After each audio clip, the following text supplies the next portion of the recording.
First time at the top of this hour to talk about initial results that are coming in. He says he's still feeling really confident right now. We're seeing overall him just following Paxton, and then he's being chased by Guzman just by about a point or so right behind him.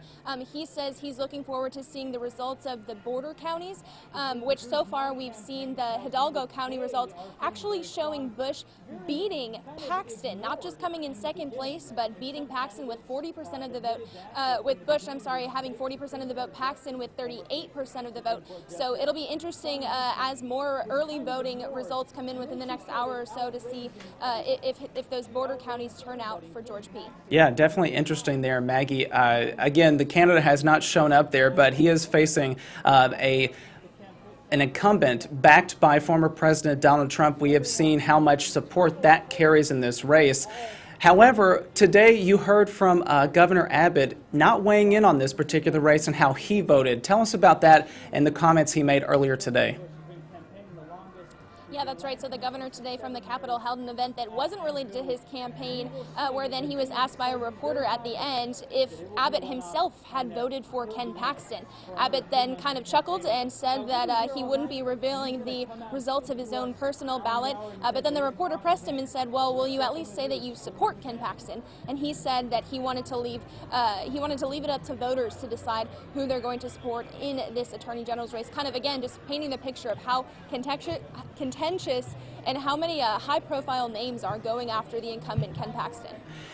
The Democrats, Maggie, have eyed this particular race as one they could potentially flip, or at least they hope to. Why is that exactly? Explain what their reasonings are, especially if Ken Paxton emerges out of this crowded primary and goes on to the November election.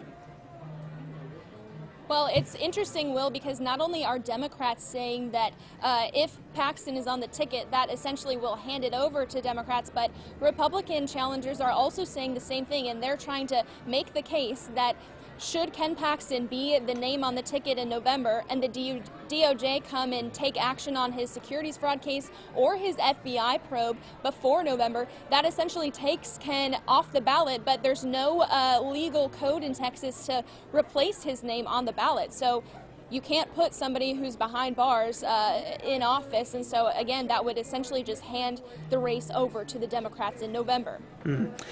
Maggie Glynn, tell us again where you are. What's the mood there? I mean, the early numbers are only coming in. Are supporters reacting to these so far?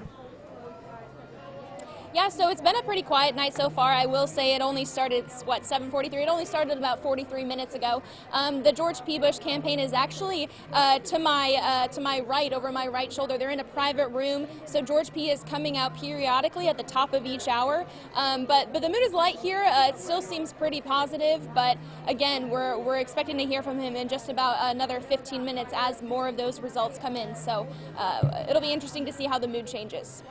Maggie, while I have you, I just want to show really quickly again what the results are. We have some updated numbers just popping into my computer here. I'm seeing Ken Paxton holding on to the lead at this time with about 42% of the vote, followed by George P. Bush capturing about 22%, and then trailing there in third and fourth is Eva Guzman, not too far behind George P. Bush there. And again, Maggie, you were saying that there were some strong returns coming in for George P. Bush. Remind us about that.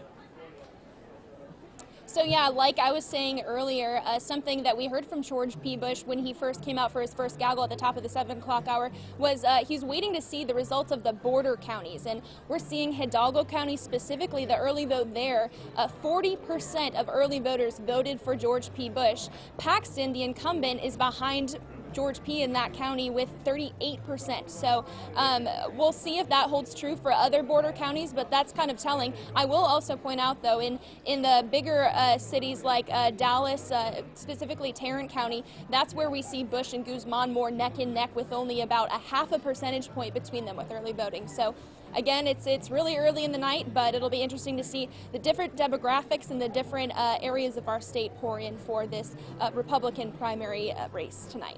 Maggie Glynn, indeed it will be interesting. Thank you so much for joining us here in Austin from a watch party for George P. Bush, who is running on the Republican side of the Attorney General's race. Maggie, thank you. We will be paying attention to your social media and seeing what updates you provide. So thanks for being here with us tonight. Thanks, Will.